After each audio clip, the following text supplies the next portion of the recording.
Hey Reddit, I never thought I'd be one of those people posting about their cheating spouse on the internet, but here I am. Buckle up because this ride gets bumpy. So, my wife Lauren and I have been married for 8 years. We don't have any kids, which was something we both agreed on from the start. She's always been this outgoing, high-energy type who loves to be the center of attention. At first, that was what attracted me to her. But lately, it's been more of a curse than a blessing. Lauren works in marketing, which means she's always on the go, attending meetings, events, and conferences. She started using Uber a lot to get around the city, especially since her office is in a different part of town. At first, I thought it was practical. I mean, who wants to deal with parking in the city, right? She began using the same Uber driver regularly, a guy named Rick. I thought nothing of it. Just a regular driver doing his job, right? Lauren would always mention how Rick was friendly, how he knew all the shortcuts, and how he made her laugh with his jokes. Again, I didn't think anything of it. In my mind, it was just innocent chit-chat during a ride. But then, the frequency of her trips increased. I'd ask why she was taking so many Ubers when she could drive herself or use public transport. She'd brush it off, saying she needed the time to relax before and after work. "It's just so much easier this way," she'd say with a smile, tossing her hair over her shoulder like it was no big deal. A few weeks ago, she started coming home later and later. When I asked about it, she'd snap at me, saying work was getting more demanding and she had to stay late to finish projects. Her temper was always a little short, but recently, it felt like I couldn't ask her anything without getting my head bitten off. I chalked it up to stress. Everyone's job gets tough sometimes. One night, I came home to find her dressed up. She said she was going out for drinks with co-workers to unwind. I offered to drop her off, but she declined, saying she already called Rick. I didn't argue. After all, what kind of husband would I be if I didn't trust my wife? I wish I had trusted my gut instead. After that night, the late outings became more frequent.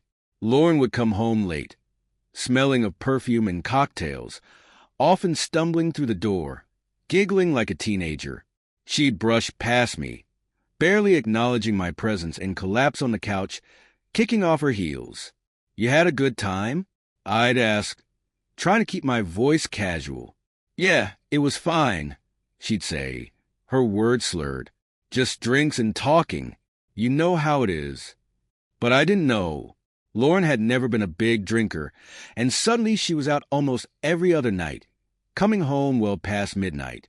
It didn't add up, but whenever I questioned her, she'd accuse me of being controlling. "Jesus, Mike, can't I have a life?" she snapped one night. "I'm not doing anything wrong. It's just drinks with friends." "You're so paranoid." Her defensive attitude only made my suspicions grow. I started noticing other changes too. She spent more time on her phone, constantly texting or giggling at her screen. If I asked who she was talking to, she'd roll her eyes and say it was work-related. And then there were the clothes. Lauren had always been fashionable, but lately, her outfits were skimpier, sexier. New dresses, low-cut tops, heels that seemed too high to walk in, things I'd never seen her wear before.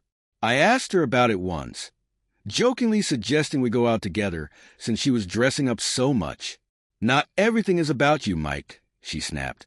"I dress up because I like to look good, not because of you or anyone else." I decided to let it go, telling myself I was just being paranoid. Maybe I was projecting my own insecurities. We hadn't been intimate in months, and every time I tried to initiate something, she'd pull away, saying she was too tired or not in the mood. I figured it was just a rough patch. Every marriage has them, right? But then one Friday, she came home at 3 a.m. I was already in bed, trying to sleep, but I heard the front door creak open and the unmistakable sound of heels clicking on the floor. I stayed in bed, pretending to be asleep, but my heart was pounding.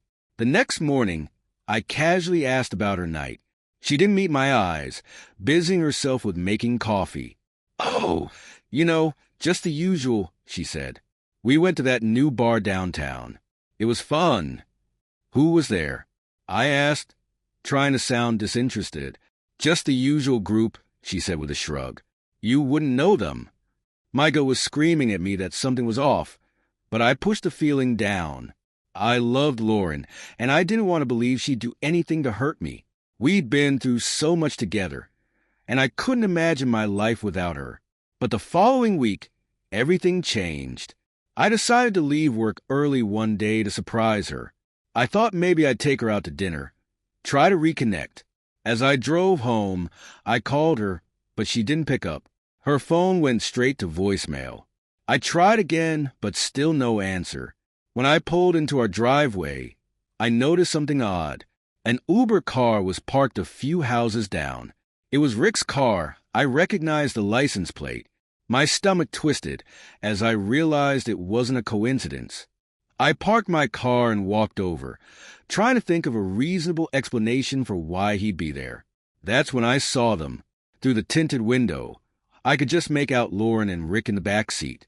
Her head was thrown back, eyes closed, and Rick was leaning over her, his hands all over her body. They were having sex. I froze, my mind blanking out as I watched the scene unfold. My wife was cheating on me, right there in the car, in front of our house. And she wasn't just cheating. She was doing it with her damn Uber driver. I don't know how long I stood there, frozen, my heart pounding in my chest. It felt like an eternity, watching my wife moan and writhe in the back seat of another man's car. My body finally moved on autopilot, marching up to the car, anger and betrayal boiling inside me. I yanked open the car door. What the hell is going on here? I shouted. Lauren and Rick sprang apart, their faces wide with shock. Lauren's dress was hiked up, and she hastily tried to pull it down, her face flushed red. Not with shame, but with anger. Rick scrambled to zip up his pants, looking like a deer caught in headlights. "Mike!" Lauren screeched, her voice shrill. "What are you doing here?" "What am I doing here?" I echoed, my voice rising. "What are you doing here, Lauren?" And with him, I jabbed a finger in Rick's direction. "You've been screwing the Uber driver? In front of our house. Keep your voice down." Lauren hissed, glancing around. "The neighbors will hear." "Good." I shouted. "Let them hear. Let everyone know what a lying, cheating." "Don't you dare call me names." Lauren screamed back, her face contorting in rage. "You have no right to just show up here and accuse me like this. I was just what?" I cut her off. "Just having a quickie with your driver? How long has this been going on, Lauren? How many times have you lied to me? Don't you put this all on me," she spat, her eyes flashing. "You're the one who's been distant. You never listen to me. You don't care about what I want. You're always so focused on work and whatever boring crap you're doing." I was stunned. "So this is my fault?" I asked incredulously. "You're saying you cheated because I worked too much? You're not even trying anymore, Mike," she yelled. "You've become so predictable, so boring. I needed excitement, something new. Rick listens to me. He makes me feel alive. Unlike you, who's always so dull." Rick, who had been sitting silently, finally spoke up, his voice shaky. Maybe we should just calm down and—" "Shut up," Lauren snapped at him. "This is none of your business." "Oh, it's definitely his business," I said, glaring at Rick. "He's the one screwing my wife." Rick raised his hands defensively. "Look, man, I didn't know she was married. She said she was single and—" "You lying bitch." I roared at Lauren, cutting Rick off. "You told him you were single? How many other men have you been lying to? How many other lies have you told me?" Lauren's face twisted with rage. "You think I wanted this?" she screamed. "You think I planned this?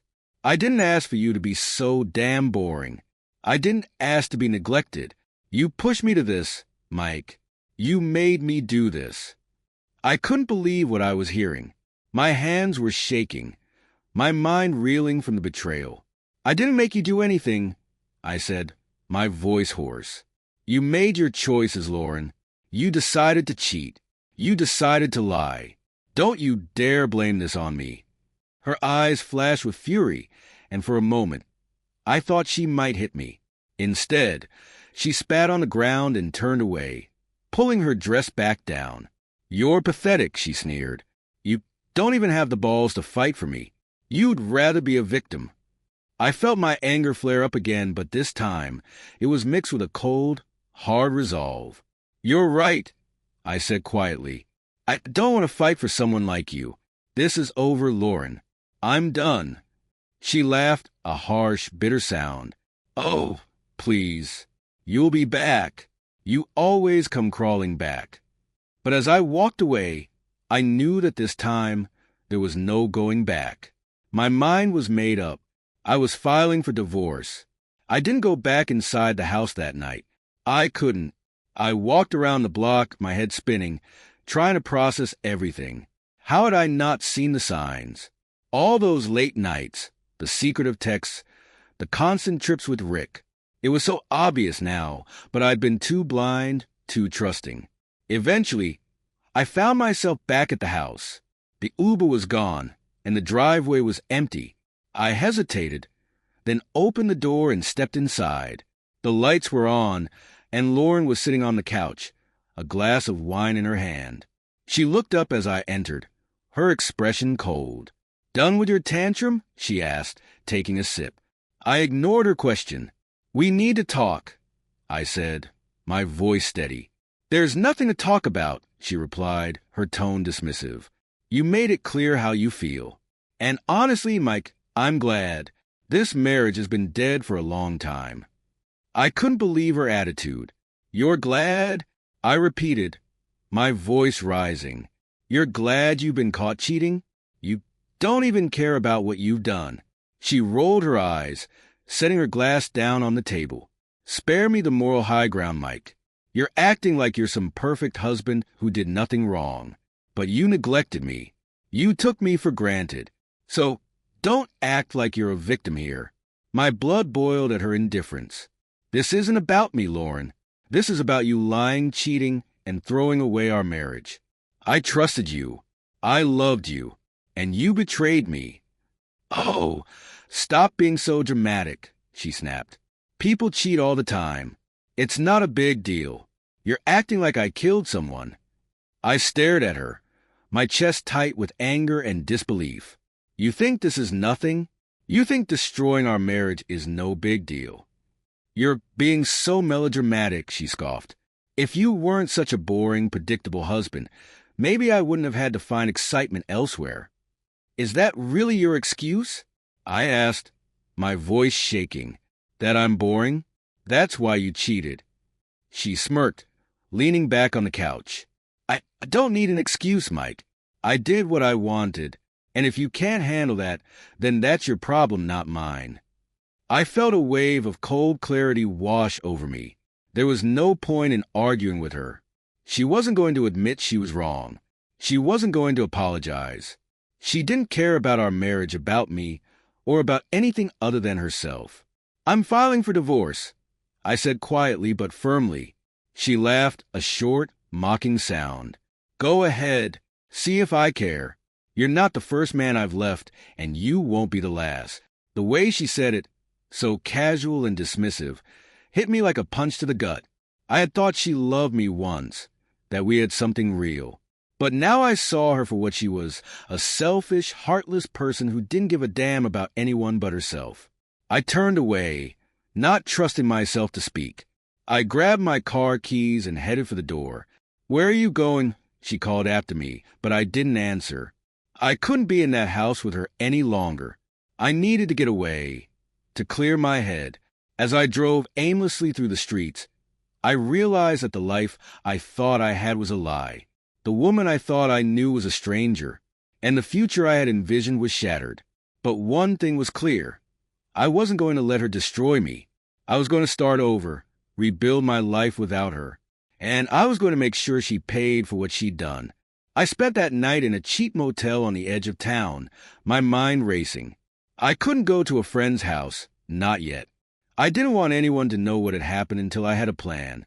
I lay on the stiff bed, staring at the ceiling, going over every detail of my marriage, every lie Lauren had told me. Sleep was impossible. By morning, I was exhausted but determined. I checked out of the motel and headed straight to a lawyer's office. I didn't know the first thing about divorce, but I was going to learn fast. I was done being the naive husband, the one who trusted too easily. I needed to protect myself, and I needed to get away from Lauren. The lawyer, a no-nonsense woman named Karen, listened as I explained everything. The late nights, the lies, the affair.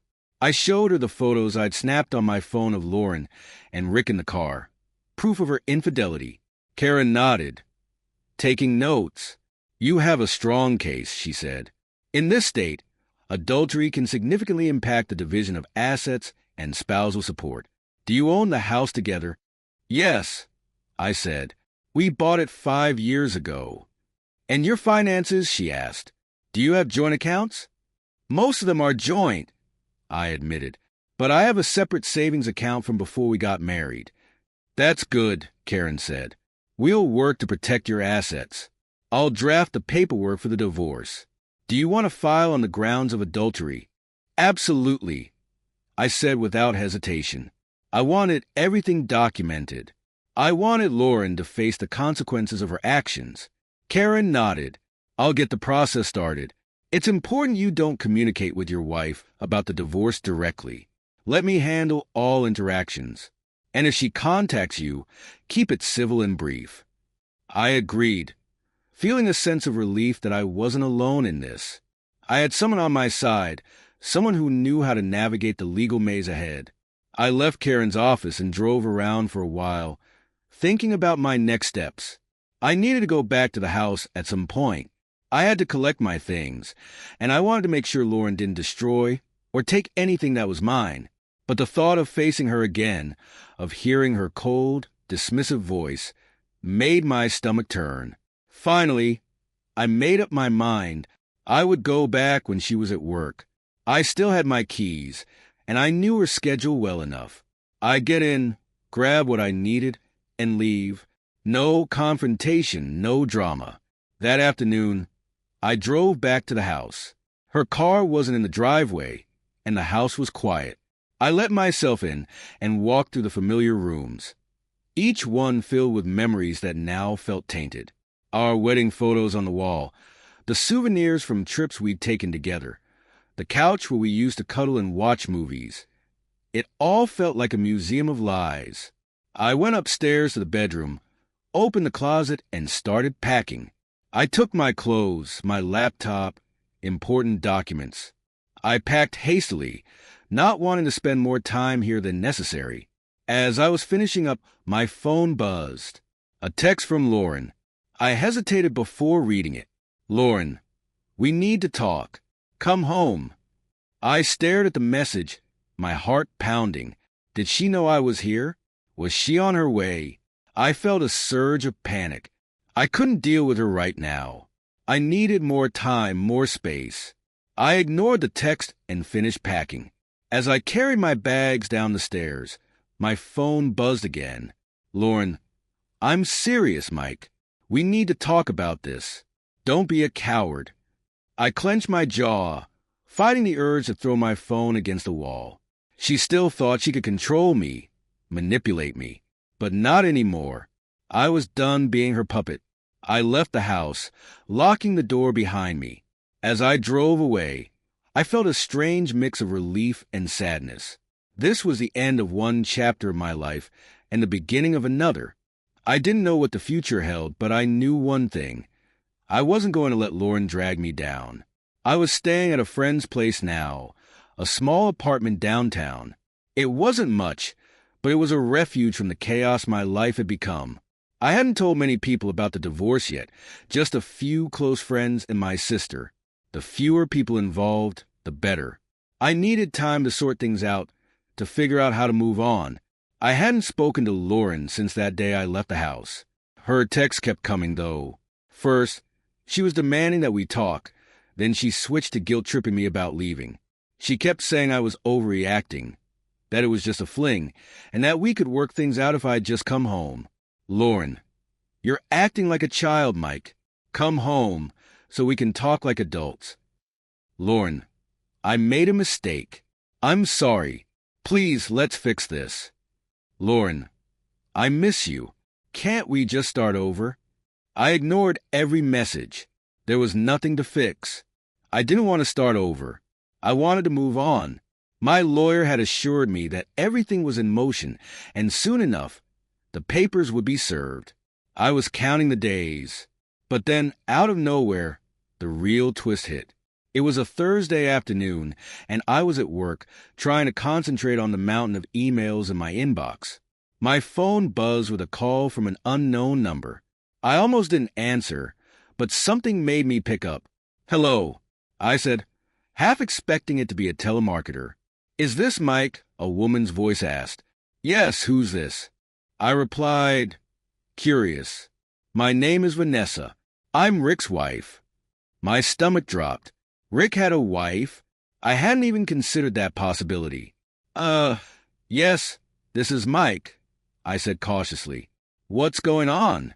Vanessa's voice was shaky, like she was on the verge of tears. I found your number in Rick's phone. I think we need to talk. I agreed to meet her at a coffee shop downtown. I arrived first, nerves buzzing. I had no idea what to expect. When Vanessa walked in, I recognized her immediately. She was tall, with dark hair pulled back into a ponytail, wearing a plain black dress. She looked tired, like she hadn't slept in days. We sat down, and she ordered a coffee, her hands trembling slightly. I could tell she was trying to hold it together. Thanks for meeting me, she said, her voice low. I know this is awkward. No, it's fine, I replied. I guess we're both in the same boat. She nodded, her eyes welling up with tears. I found out about Rick and Lauren a few days ago. He left his phone at home, and I saw the text photos. I confronted him, and he admitted everything. I felt a pang of sympathy for her. She was in the same mess I was, betrayed by someone she trusted. I'm so sorry, I said. I know how you feel. I caught them together in his car. Vanessa's face crumpled, and she wiped at her eyes with a napkin. I can't believe this is happening. We've been married for 10 years. I never thought he would do something like this. And with your wife, of all people, how could they be so cruel? I don't know, I said bitterly. Lauren doesn't seem to think she's done anything wrong. She's been trying to get me to come back, saying it was just a fling. Like that makes it okay. Vanessa's expression hardened. Rick said the same thing, that it didn't mean anything, that he loves me. But how can I believe him? How can I ever trust him again? I shook my head. I'm filing for divorce. I can't stay with someone who betrayed me like that. It's not just about the affair. It's the lies, the disrespect. I deserve better than that. Vanessa nodded slowly. I think you're right. I can't imagine staying with Rick after this. But there's something else you should know. I frowned. What do you mean? She took a deep breath, steadying herself. Lauren has been seeing more than just Rick. I found messages on his phone from other men, talking about meeting up with her. I think she's been having multiple affairs. Her words hit me like a sledgehammer. Multiple affairs? Lauren had been sleeping around with more than just Rick. My mind reeled, trying to process this new information. Are you sure? I asked, my voice barely a whisper. Vanessa nodded. I saw the texts. Rick didn't know about them, but he said Lauren was always flirting, always looking for attention. I thought you should know. I sat there, stunned, my world spinning out of control. Lauren's betrayal was deeper than I had imagined. She hadn't just cheated with one man. She had been playing me for a fool all along. Thank you for telling me, I said finally, my voice hollow. I don't know what to say. Vanessa gave me a sad smile. I guess we're both in this together now. If you need anything, or if you find out more, please let me know. I will, I promised, feeling a strange sense of solidarity with this woman I'd just met. We were both victims of the same deceit, both trying to pick up the pieces of our shattered lives. As we left the coffee shop, I felt a new resolve. This wasn't just about a single affair anymore. Lauren had been lying to me for God knows how long, living a double life. I wasn't just going to get a divorce. I was going to expose her for who she really was. After my meeting with Vanessa, my mind was a storm of thoughts and emotions. The revelation that Lauren had been involved with multiple men was like a punch in the gut. I couldn't believe how deep her betrayal went. It was no longer just about my broken marriage. It was about the lies and deceit that had defined our relationship. I knew I needed to find out more. If Lauren had been cheating with other men, there had to be more evidence out there. I wasn't just doing this for myself. I was doing it to make sure she couldn't weasel her way out of the divorce unscathed. I wanted every ounce of her deception exposed. That evening, I returned to the house while Lauren was out. I wasn't there to collect my things this time. I was there to dig up the truth. I went through her things, looking for anything that might give me answers. I checked her closet, her drawers, her nightstand. I found some bills for fancy restaurants, lingerie I had never seen her wear, receipts for hotel stays. My anger grew with each piece of evidence I uncovered. Then I found her laptop. Lauren had always been protective of it, and now I knew why. I powered it up and guessed her password, our anniversary. Typical. The screen lit up, and I started going through her emails. At first, there was nothing suspicious. Then I found a hidden folder in her inbox, labeled personal. It was full of messages from different men, some of whom I recognized from her phone contacts. Man 1. Last night was amazing. Can't wait to see you again. Winky face. Man 2. Are we still on for this weekend? I booked the hotel. Man 3. You're driving me crazy, babe. When are you coming over? I felt sick reading those messages. Lauren had been juggling multiple affairs, using me as her cover. I couldn't believe I had been so blind, so trusting. I kept scrolling, my anger turning to determination. I took screenshots of every incriminating email, every flirty message, every bit of evidence that showed what a snake she was. Then I found a chat history that made my blood run cold. It was with Rick, dated a few months back. They weren't just talking about their affair. They were talking about me. Rick, what are you going to do about Mike? You can't keep this up forever. Lauren, he's clueless. And if he finds out, I'll just play the victim. He's too soft to leave me. He'll do whatever I say. Rick, what if he does leave? Lauren, then I'll make sure he pays. I'll take everything, house money, everything. He'll regret ever crossing me. I stared at the screen, my heart pounding. Lauren wasn't just cheating. She was planning to ruin me if things went south. This wasn't just infidelity. It was calculated betrayal. She had been using me as her safety net while she lived out her fantasies, and now she was ready to destroy me to get what she wanted. I backed up the messages to a USB drive, making sure I had copies of everything. As I did, I heard a car pull into the driveway. Panic surged through me. Lauren was home. I quickly shut down the laptop and put it back where I found it. I grabbed my things and hurried to the back door, slipping out just as I heard her keys in the front lock. I ran to my car, my heart racing. I couldn't believe how close I had come to being caught.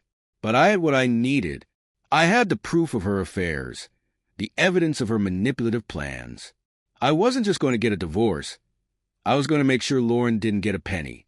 She was going to pay for every lie, every betrayal, every bit of pain she had caused. The next morning, I sat in Karen's office, the USB drive clutched in my hand. I laid it on her desk and told her everything I had found, the multiple affairs, the messages about me, Lauren's plans to ruin me if I left her. Karen's face remained impassive, but I could see the fire in her eyes. "This changes everything," she said, plugging the drive into her computer. "With this evidence, we can argue for adultery and malicious intent. We can push for a favorable settlement, possibly even full ownership of the house and a majority of the assets. She won't walk away from this unscathed." I nodded, a sense of grim satisfaction washing over me. I want her to know that I know, I said. I want her to see that she can't control me, that I'm not the fool she thinks I am. Karen gave me a knowing look. Confrontation can be risky. Are you sure you want to do this? I have to, I replied. I can't let her think she's won. I need to see her face when she realizes she's been caught. Karen nodded. All right, but keep it civil. Don't give her any ammunition to use against you. Stick to the facts, show her the evidence, and leave it at that. I'll handle the rest. That evening, I drove to the house, my mind clear and focused. I parked in the driveway and took a deep breath before heading inside. Lauren was in the living room, scrolling through her phone, a glass of wine in her hand. She looked up as I entered, her eyes narrowing. "What are you doing here?" she demanded. "I told you, we need to talk." "Yeah, we do," I said, my voice steady. I pulled out my phone and opened the folder with the screenshots. "I know everything, Lauren. The affairs, the lies, your plans to screw me over. It's all here." Her face paled, but she quickly recovered, a sneer curling her lips. "You went through my things? That's a violation of my privacy. You can't use any of that in court." "I'm not here to argue legalities," I said coldly. "I'm here to tell you that I'm done. I'm filing for divorce, and with this evidence, you're not getting a damn thing. Not the house, not the money, nothing." Lauren's eyes blazed with anger. "You think you can just walk away and leave me with nothing? I'll fight you for every cent, Mike. I'll make your life a living hell." I met her gaze, unfazed. "I'm not afraid of you anymore, Lauren. I know what you are, a liar, a cheat, a manipulative bitch. And I'm not letting you control me any longer. You can scream, you can threaten, but it won't change a thing. The truth is out, and you can't hide from it." Her face contorted with rage, and she threw her glass at me. I ducked, the glass shattering against the wall. "You bastard," she screamed. "You ruined everything. You think you're so perfect, but you're nothing. You're a coward." I stayed calm, refusing to be provoked. "I'm done here," I said, turning to leave. "The lawyer will be in touch. From now on, you can deal with her." As I walked to the door, I heard her shouting behind me, hurling insults and threats. But I didn't look back. I had done what I needed to do. I had stood up to her, shown her that I wasn't the weak, gullible husband she thought I was. As I drove away, a weight lifted from my shoulders. For the first time in months, I felt free. Lauren's lies, her manipulation, it was all behind me now. I had a long road ahead, but I knew one thing for sure. I was done being her victim. This was my life, and I was taking it back. The day after our confrontation, I expected the barrage of messages from Lauren to begin. I braced myself for angry texts, pleading voicemails, maybe even threats. But to my surprise, there was nothing, just silence. It was eerie, like the calm before a storm. I spent the day at work, unable to focus. Every time my phone buzzed, I jumped, expecting it to be Lauren. But each time, it was just a notification or a message from Karen, updating me on the legal proceedings. I appreciated Karen's efficiency and determination. She had a strategy in place, ready to counter any moves Lauren might make. When I got home that evening, I was exhausted both mentally and physically. I collapsed onto the couch, staring at the ceiling. The house was empty, quiet, too quiet. I missed the sound of laughter, the feeling of warmth and comfort that had once filled these rooms. It was hard to believe that just a few weeks ago, I had been living a lie, oblivious to the truth. My phone buzzed, pulling me out of my thoughts. I glanced at the screen. It was Vanessa. "Vanessa, can we talk? I have something you need to know." Curious and a little wary, I called her back. Vanessa picked up after the first ring. "Mike," she said, her voice tense. "I didn't want to tell you this over the phone, but I think you need to know. Lauren's planning something." "What do you mean?" I asked, sitting up. "After we met, I did some digging of my own," Vanessa explained.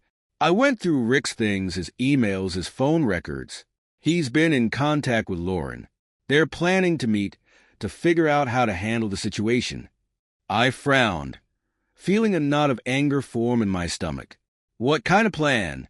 What are they up to? I don't know all the details, Vanessa admitted. But from what I gathered, they're trying to come up with a way to discredit you, to make it look like you were the one having an affair. They're going to say that you've been cheating, that you're abusive, anything to make you look bad. I felt a surge of rage. Lauren was going to try and turn this around on me, make me the villain in her twisted story. It wasn't enough that she had lied and cheated. Now she was trying to destroy my reputation, my life. Thank you for telling me, I said, trying to keep my voice steady. I'll let my lawyer know. We'll be ready for whatever they try. There's one more thing, Vanessa said hesitantly. I'm leaving Rick. I can't do this anymore. I thought you should know. Maybe it's time for both of us to move on. I felt a pang of sympathy for Vanessa. She was caught in this mess just like I was, trying to find a way out. I think you're right, I said. We deserve better than this. Thank you for everything, Vanessa. I'm sorry you got dragged into this. We'll get through it, she said, her voice firm. Take care, Mike. After hanging up, I sat in the dark, my mind racing. Lauren was more dangerous than I had realized. She wasn't just going to accept the divorce quietly. She was going to fight, and she was going to fight dirty. I needed to be prepared for whatever she threw at me. I called Karen, explaining everything Vanessa had told me. She listened carefully, then assured me that we would gather more evidence, strengthen our case. She advised me to document everything, to be ready for any false claims Lauren might make. The next few days were tense. I avoided Lauren, stayed away from the house, focused on work and on preparing for the legal battle ahead. I was staying at a different friend's place now, somewhere Lauren didn't know about. I couldn't risk her finding me, trying to manipulate me again. Then one evening, as I was going through some old photos on my phone, I received an email from an unknown address. The subject line made my heart stop. Proof of Lauren's lies. I hesitated, then opened the email. Inside were photos, dozens of them. Photos of Lauren with different men, in different places, at bars, in hotel rooms, in cars. There were screenshots of texts, explicit messages, all from Lauren's phone. My mind reeled as I scrolled through the evidence, my heart pounding. At the bottom of the email was a message. Mike, I'm sorry. I didn't know how to tell you before, but you deserve to know the truth. Lauren's been lying to you for a long time. She's not who you think she is.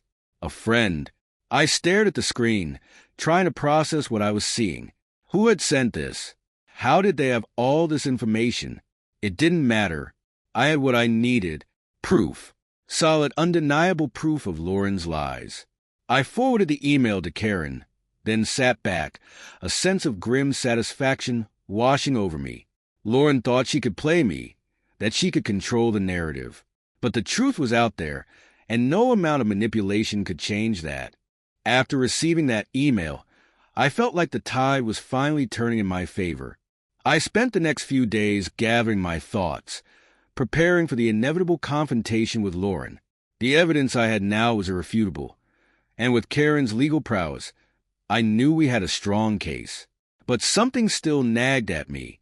Who had sent that email, and why? Karen advised me to be cautious. Whoever sent this clearly has a grudge against Lauren, but we don't know their motive. It could be a trap, or it could be genuine. Either way, we need to be prepared. I agreed, feeling the weight of the situation settle on my shoulders.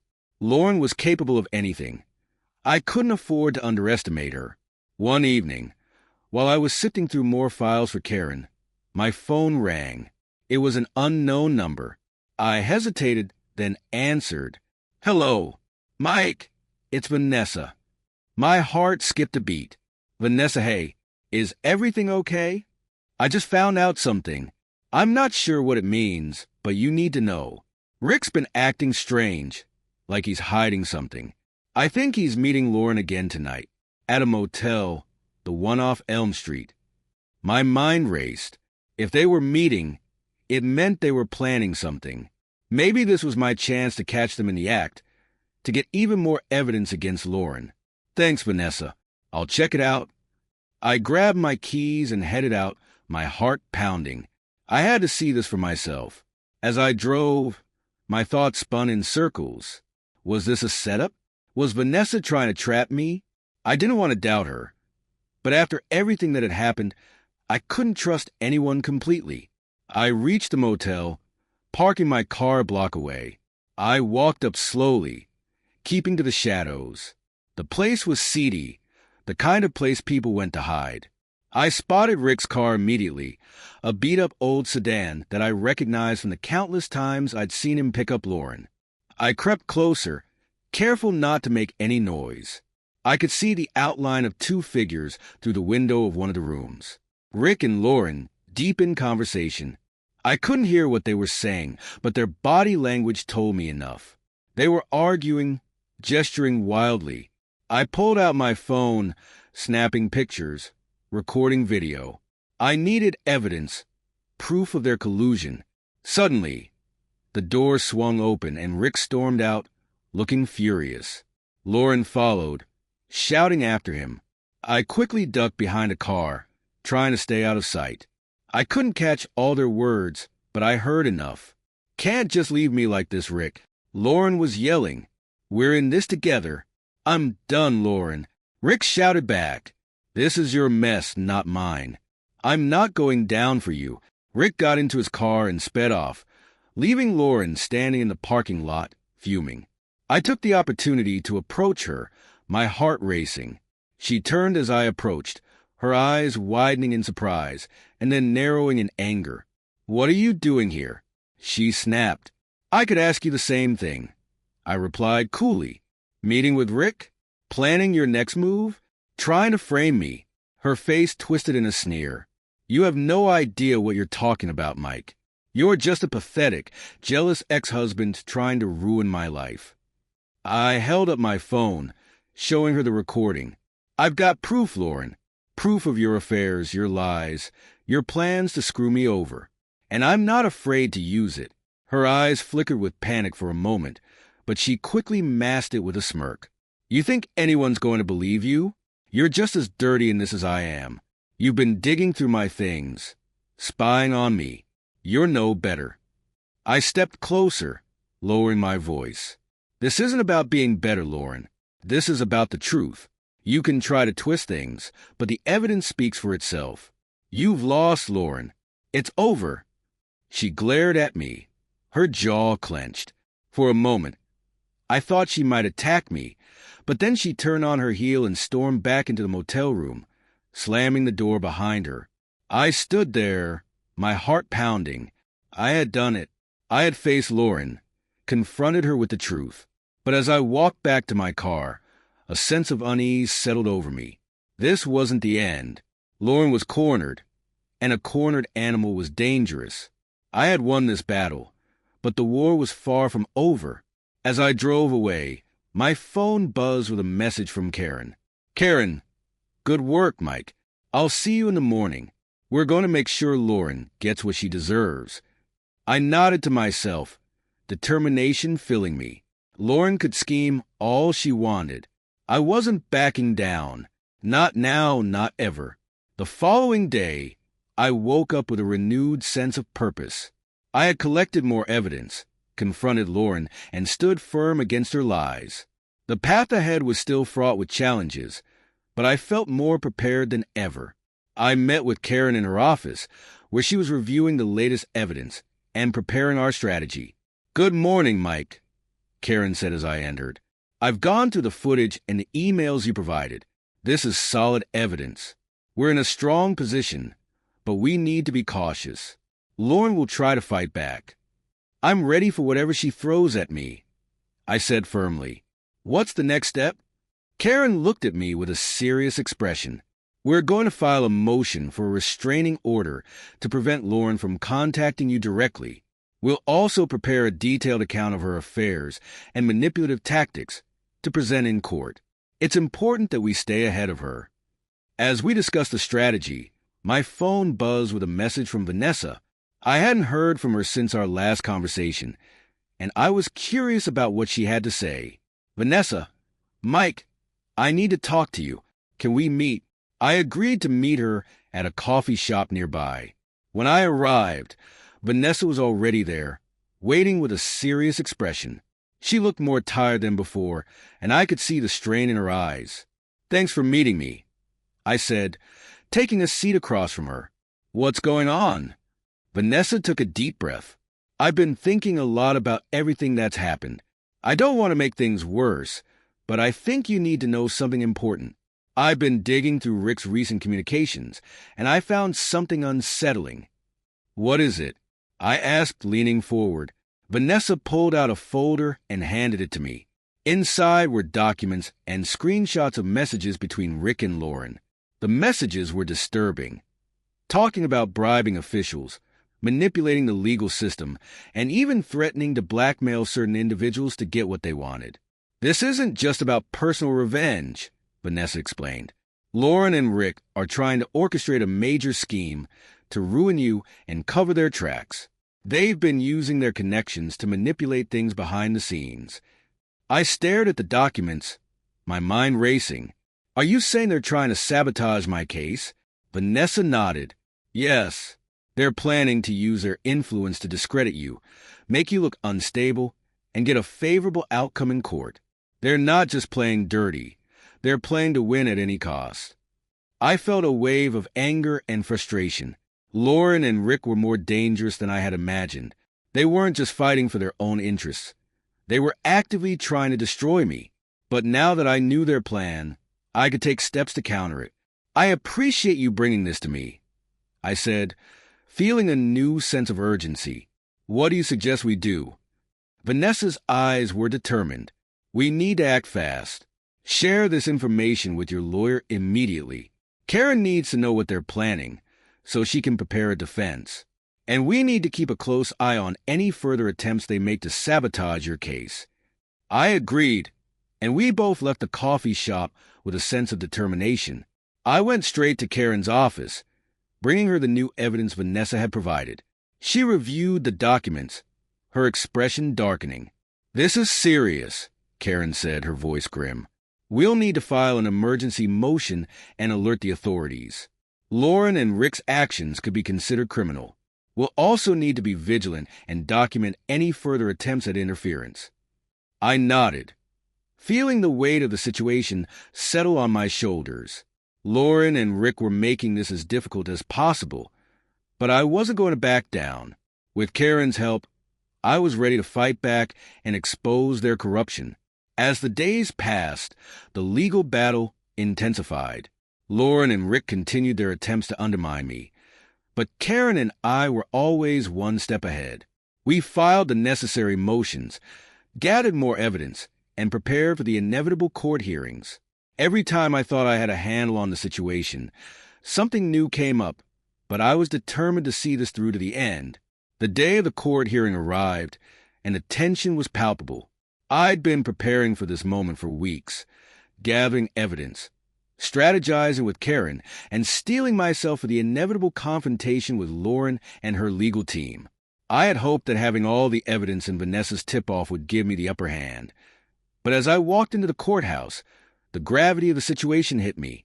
Karen met me at the entrance, her demeanor focused and determined. "Ready for today?" she asked. "I'm as ready as I'll ever be," I replied. "Let's do this." We entered the courtroom, where Lauren was already seated, flanked by her lawyer. She looked calm, almost serene, but I could see the tension in her eyes. Rick was nowhere to be seen, and I wondered if he was avoiding the proceedings. The judge called the court to order, and the proceedings began. Lauren's lawyer started with a series of motions and arguments designed to discredit me. They painted me as an unstable, aggressive individual, using my past arguments with Lauren and selectively edited footage to support their claims. It was a calculated attempt to undermine my credibility, and it stung. But Karen was prepared. She presented our evidence methodically, showing the court the detailed records of Lauren's affairs, her manipulative tactics, and the messages between Lauren and Rick. The courtroom was silent as each piece of evidence was introduced, the weight of the accusations settling heavily on Lauren. Lauren's face grew increasingly tense as Karen detailed the plans Lauren and Rick had made to discredit me and manipulate the legal system. She glanced at her lawyer, who whispered something in her ear. I saw her clenched fists and the fury in her eyes as she struggled to maintain her composure. When it was my turn to testify, I took the stand with a deep breath. The questions from Lauren's lawyer were sharp and probing, designed to make me question my own reliability and motives. They tried to twist my words, to make me seem like I was the aggressor in our relationship. But Karen was quick to counter each attack, reinforcing the evidence and my credibility. After a particularly harsh line of questioning, I felt a surge of anger and frustration. I wanted to scream at Lauren, to tell her how much she had hurt me. But I forced myself to stay calm, to stick to the facts and let the evidence speak for itself. As the day dragged on, Lauren's lawyer made a final attempt to turn the tables, suggesting that the evidence against Lauren had been tampered with and accusing me of fabricating the entire case. It was a desperate move, and I could see the cracks in their defense. Finally, the judge called for a recess. I sat down, exhausted. As Karen reviewed our strategy and prepared for the final arguments, the courtroom buzzed with whispered conversations, and I could feel the weight of the proceedings pressing down on me. When court resumed, Karen gave a powerful closing argument. She highlighted the inconsistencies in Lauren's story, the depth of her deceit, and the clear evidence of her attempts to manipulate and ruin me. She presented Vanessa's testimony as a critical piece of evidence, showing that Lauren and Rick had been planning and executing a scheme to undermine the legal process. As Karen finished, I saw Lauren's face fall. She looked defeated, her earlier confidence replaced by a look of fear and desperation. Her lawyer tried to salvage the situation with a few final arguments, but it was clear that the evidence was overwhelmingly against them. The judge adjourned the court, promising to deliver a verdict soon. As we left the courtroom, I felt a mixture of hope and anxiety. The fight was far from over, and Lauren would likely make one last attempt to retaliate. But for now, I had done everything I could. Karen gave me a reassuring nod. We've done everything we can. It's up to the judge now. I know, I said. Thank you for everything, Karen. I couldn't have done this without you. As we walked out of the courthouse, I noticed Lauren standing by the exit, her eyes locked onto mine. There was a flash of something, anger, guilt, or maybe both, in her gaze. She didn't say a word, just turned and walked away. I watched her leave, a sense of finality settling over me. The battle was reaching its climax, and soon I would know the outcome. But no matter what happened, I felt a sense of closure. I had faced the truth, stood up for myself, and fought for justice. The days following the courtroom drama felt like an eternity. Each morning, I woke up with a sense of dread and anticipation, waiting for the judge's decision. Lauren and her lawyer had kept a low profile, likely regrouping and planning their next moves. I, on the other hand, was consumed with anxiety and hope, trying to stay focused on the task at hand and prepare for any eventuality. Karen had been in constant contact, updating me on any developments and advising me on how to proceed. Despite her reassurances, the uncertainty was overwhelming. I knew that Lauren wasn't going to take the verdict lying down. If she lost, she would likely escalate her attempts to make my life miserable. Finally, the day of the verdict arrived. The courtroom was packed, with onlookers and journalists waiting to hear the outcome. I sat beside Karen, trying to calm my racing heart. Lauren was present as well, looking more subdued than usual, but I could still sense the tension emanating from her. The judge entered the room, and the atmosphere grew charged with anticipation. As he took his seat and prepared to deliver his decision, the room fell silent. I could barely breathe, my palms sweating as I waited for the verdict that would determine the course of my future. The judge began to speak, his voice steady and measured. After reviewing the evidence presented and considering the testimonies from both parties, The court has reached a decision. My heart pounded in my chest. I could see Lauren's face tightening, her fingers gripping the edge of the bench as she braced herself for the news. The court finds in favor of the plaintiff. The judge continued. The evidence of adultery and manipulation presented by Mr. Thompson is clear and compelling. Ms. Wilson's actions have been deemed a breach of trust and have significantly impacted the credibility of her claims. A wave of relief washed over me as the judge's words sank in. The fight was not over, but this was a crucial victory. I glanced at Lauren, who looked as if she had been struck. Her face was pale, her eyes wide with disbelief and fury. The court grants Mr. Thompson full custody of the marital assets. The judge continued. This includes the house and a majority of the shared assets. Ms. Wilson is to receive a fair settlement, but she will not benefit from any additional claims of financial retribution. Karen gave me a small, supportive smile as the judge's decision was read. It was a bittersweet moment. The victory was significant, but it didn't erase the pain and betrayal I had experienced.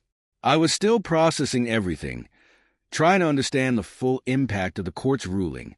As the court session ended, I stood up, feeling a mix of triumph and exhaustion. Lauren remained seated, her head in her hands, clearly struggling to come to terms with the outcome. I could see her lawyer talking to her in hushed tones, trying to offer some comfort or strategy for the next steps. I walked out of the courtroom, feeling a strange sense of finality. I had faced Lauren, confronted her deceit, and fought for justice. The victory was hard-earned, and while it didn't erase the past, it was a step toward moving forward. Outside, Karen and I discussed the next steps. We needed to finalize the divorce proceedings, complete the financial settlements, and ensure that Lauren couldn't continue to cause trouble. Karen was confident that we had built a strong case and that Lauren would have little recourse.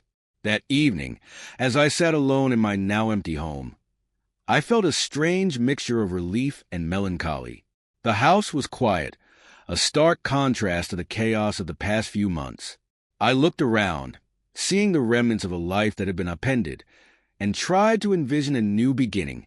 The phone rang, pulling me from my thoughts. It was Vanessa. "Hey, Mike," she said, her voice soft. "I heard about the verdict. I'm really glad for you." "Thanks, Vanessa," I replied. "It's a relief, but it's been a long and painful journey." "I know," Vanessa said. "I'm actually moving on myself. I've decided to start fresh, and I hope you can do the same."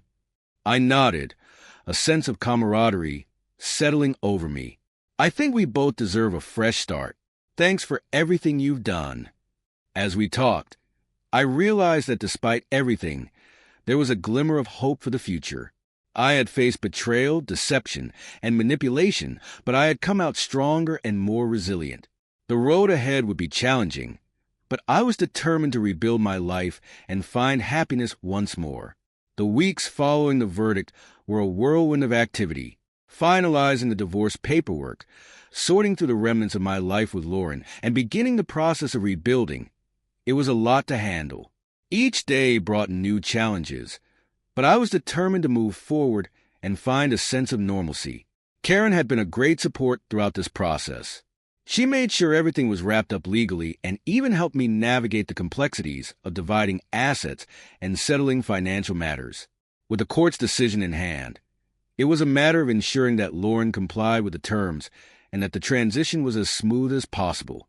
One evening, as I was going through some old boxes, I came across a photo album filled with memories from happier times. The pictures were bittersweet, a reminder of what once was, and a symbol of what had been lost. I took a moment to reflect, feeling a mix of nostalgia and relief. The past was part of my journey, but it no longer defined me. I decided it was time to make some changes. The house needed a fresh start, so I began redecorating and making it my own. It was therapeutic, transforming the space into something that felt uniquely mine. I started by painting the walls, choosing colors that reflected my new outlook on life, brighter, more vibrant, and full of possibilities. During this period, I received an unexpected call from Vanessa. She was now settling into her new life, and she wanted to catch up. We met for coffee at a cozy cafe, where we shared our experiences and talked about the future. "I've been thinking a lot about what's next," Vanessa said, her eyes bright. "I'm excited about the possibilities, but it's also a bit daunting. I guess we're both starting over in a way." "I know what you mean," I replied. "It's strange to think about how much has changed, but it's also liberating. I'm focusing on rebuilding and finding new opportunities." Vanessa smiled. "That's the spirit. I've decided to pursue a new career path, one that's more aligned with what I'm passionate about. It feels like a fresh start, and I'm excited about it." As we chatted, I realized how much Vanessa and I had in common. We had both been through difficult situations, but we were emerging stronger and more determined. It was comforting to have someone who understood and shared similar experiences. The following week, I received an email from Karen with an update on Lauren. She had complied with the court's ruling, but there were still a few loose ends to address. Lauren had been quiet, likely regrouping and trying to move on, but Karen assured me that any further attempts at manipulation or interference would be met with a strong response. I took Karen's advice and continued to focus on my own life. I started exploring new hobbies and interests, something I had neglected during the tumultuous period with Lauren. I took up photography, something I had always wanted to try. It became a creative outlet, allowing me to capture moments of beauty and find joy in the little things. One Saturday afternoon, as I was out taking photos of the city, I ran into an old friend, Lisa, who I hadn't seen in years. We caught up over coffee, and she encouraged me to start dating again. It was a suggestion that made me nervous, but also excited. The idea of meeting new people and exploring new relationships felt like a step toward healing and growth. As the weeks turned into months, I began to feel a renewed sense of hope. The pain and betrayal were still there, but they were becoming less dominant in my life. I was learning to appreciate the present and look forward to the future. Months had passed since the verdict, and life was slowly finding its rhythm again. The house, once a symbol of my past with Lauren, was now a reflection of who I was becoming. A space filled with new colors, new memories, and a renewed sense of self. The photography hobby had grown into a passion, and I started to see the world through a different lens, both literally and metaphorically. Lisa, who had reconnected with me, had been a great support. She introduced me to a circle of friends who shared my interests, and we often met up for various outings and activities. It was refreshing to be around people who were positive and genuine, and it helped me see that there was a world beyond the pain of my past. One evening, as I was working on a new photography project, my phone buzzed with a message. It was from Vanessa. "Vanessa, Mike, I wanted to let you know I'm having a small gathering this weekend. It's been a while since we all caught up, and I'd love for you to join us. It's a chance to relax and celebrate new beginnings." I smiled at the message. Vanessa had become a close friend, and I appreciated her effort to bring people together. I agreed to attend, looking forward to spending time with friends and celebrating the progress we had all made. The gathering was at Vanessa's new apartment, which was just as charming and inviting as I'd imagined.